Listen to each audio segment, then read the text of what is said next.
リキタのトリキです。いやー、寒いですね。大寒波が来まして、まあ冬だからね、寒いわけなんだけれども、まあ今年もね、残すところあとわずかなんですが、ですね、何度か占わさせていただいております佐藤健さんと綾瀬はるかさんに関してコメント欄でちらっとコメントいただいたのが、なんかまたこう噂が再燃していると。で私も調べてみたんだけれども、なんかまあ線的には相当細いのかもしれないけれども、ちょっと匂わせでひょっとしたら綾瀬さんと佐藤さんのこの今年の駆け込み婚があるんじゃないのかと。いやいやいやいや待てよと。前にね占った時にコメントでいただいたのが、もう毎年毎年そういう噂があるんだと。年末になるとね、その駆け込み婚があるんじゃないかみたいな、毎年毎年やってるんだと。で今年は私オンタイムで自分で、記事を見ました。確かにこの年末にまたこう噂が再燃する。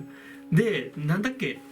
週刊女性プライム駆け込み婚してほしくない有名人ランキング2位に佐藤健さんが上がってらっしゃるんですね。でそこで今綾瀬はるかさんとちょっと本当にあるんじゃないかなっていう、またこう噂がね上がってらっしゃるそうです。もう確かに年齢的には、そしてその社会人としてもね、十分な蓄えもあって、で自分のご自身のチームを築かれて、いつ結婚してもおかしくないし、でまた結婚して1回2回失敗しても大丈夫なぐらいのね、社会人としての、基礎体力っていうのも持ってらっしゃると思うんで、確かに年齢的に考えると確かにいつあってもおかしくないっていう状況には来てるから、やっぱこういう話がね、こう噂がまた再燃するんでしょうけれども、もう一度ね今回改めてねお二人の今のね現行の機運というのをね見ていきたいなと思います。まずですね、佐藤健さん、綾瀬はるかさんのホロスコープ見ていただきましょう。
星の気質、ホロスコープ上のパワーバランスでいうと非常に興味深い、ある意味あってもおかしくないのかなって感じるのが、綾瀬さんが27宿中最高位の某宿の方なんですね。さらに日曜日生まれでよりポジティブというか、陽性の気っていうのをうわーって発散されてる明るい力みたいなのをわーっと、天のご加護を一番強く受けてる宿と言われてるんですが、この某宿の方なんですね。で逆に佐藤健さんは27宿中全ての宿に任されてしまう宿と言われている神宿の方です。だけれどもこの神宿の方はその自分のその星の気質っていうのをねよくわきまえていて、そこを逆手にとってね、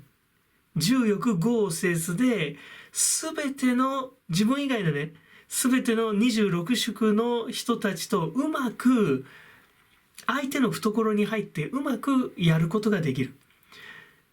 結局だから、なんていうかな、争わずして、争わないゆえに負けることもない。一番弱い宿なんだけれども、そのことをしっかり肝に銘じてるから逆に負けることがない。そういう宿と言われてます。だからこの暴宿と伸宿の関係はありっちゃありなのかなっていう気がします。ちなみにですね、一番簡単な吉凶なんですけれども、永親の関係性になってらっしゃいます。ただちょっと遠いんですけれども、悪くないんですよね。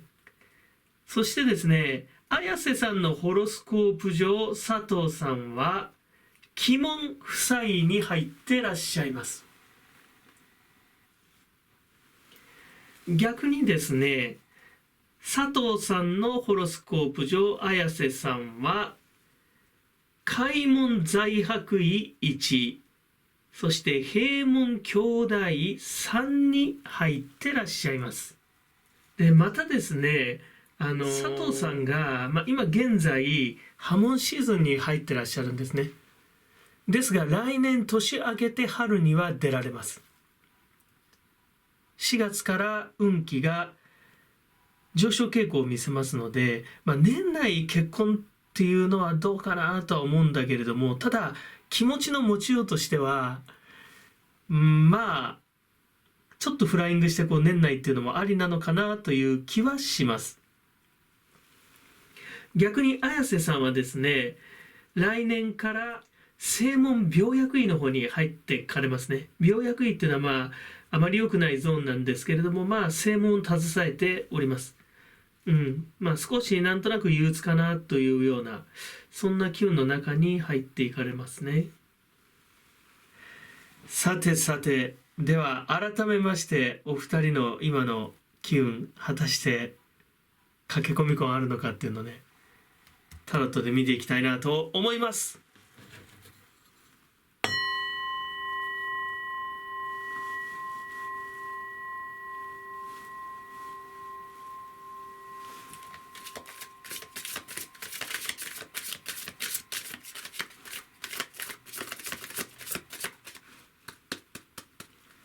それでは参りましょう。まずメイ、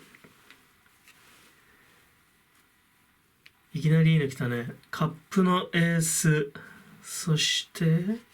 5、これ大アルカナですだね。一旦の、終了、そしてタイと。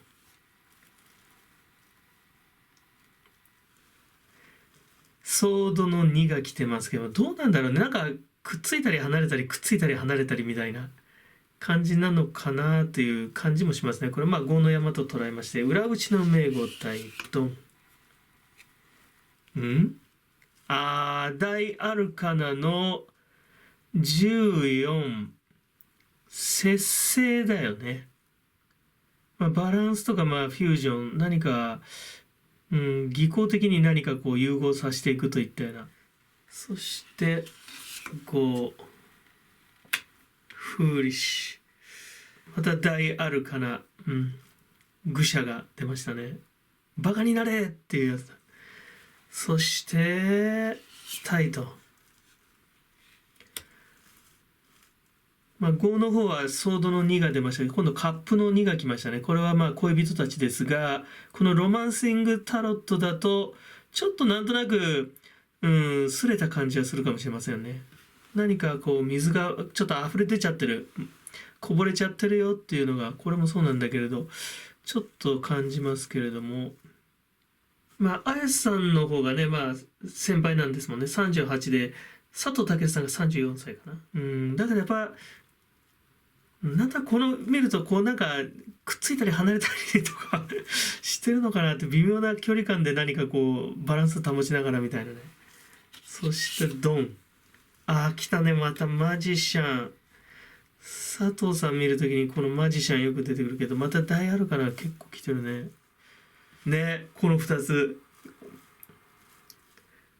愚者とマジシャン。よし、最後行こう。ちょっぴりドキドキのドン。ちょっとペンタクルの6。これはね、公共性とかだよね。うん。世のため人のために描いてあげているよというような奉仕の力。確か前に佐藤さんと綾瀬さん占った時も、なんか妄想とかなんかそんなあれが出た記憶があるんだけど、どうかな。とりあえずこんなん出ました。いかがでしょうか。なんか土台はすごくなんか、やっぱり悪くない機運と、そしてなんかくっついたり離れたりとか結構してらっしゃるのかなみたいな、そんな流れを感じます。ただそんな中でこうバランスを保ちつつも、やっぱりこう世の中に話題を提供している、一つの、これもなんかショービジネス、芸能界、ザ芸能界のお仕事みたいな。最後に、結構ドライなものが来ましたね。ちょっと大人びた。ただその下は結構ダールかなとか多いんで、やっぱ大きなね、節目、やっぱりどうかな。今回なんか男の力でね、感じるんだけど、やっぱ佐藤さんがやっぱなんかご自身の今期、波紋を抜けようとされてるんでね、なんかこう上昇する力みたいな、ちょっとはっちゃけたいよみたいなさ、男としてなんかこう、一歩次のステージ行きたいよっていうなんか力を感じますね。私個人的にはなんか傍宿と伸縮のこうバランスってありなのかなって。これでどうでしょう。3回目ぐらい占ってると思うけど、なんか今回なんかそんな風に感じましたね。お二人の実際ありなのかな。ただ今回の噂にしてみれば、またやっぱりこう年末のなんかこうマスコミが火のないとこに煙を立たすみたいな、もしくはそれがやっぱ芸能人の仕事だからやっぱ話題を提供しなきゃいけないってことでしてるのかもしれないけれども、だけどやっぱ最後のカードがやっぱり一番ね、こんなの来ましたね。やっぱり私たちがこう踊らされてると、オーディエンスは踊らされてるのかと、そんな気がします。いいね、コメント、チャンネル登録いつもありがとうございます。大変励みになっております。今回もご視聴ありがとうございました。リッキータロットリッキーでした。それではまた、バイバイ。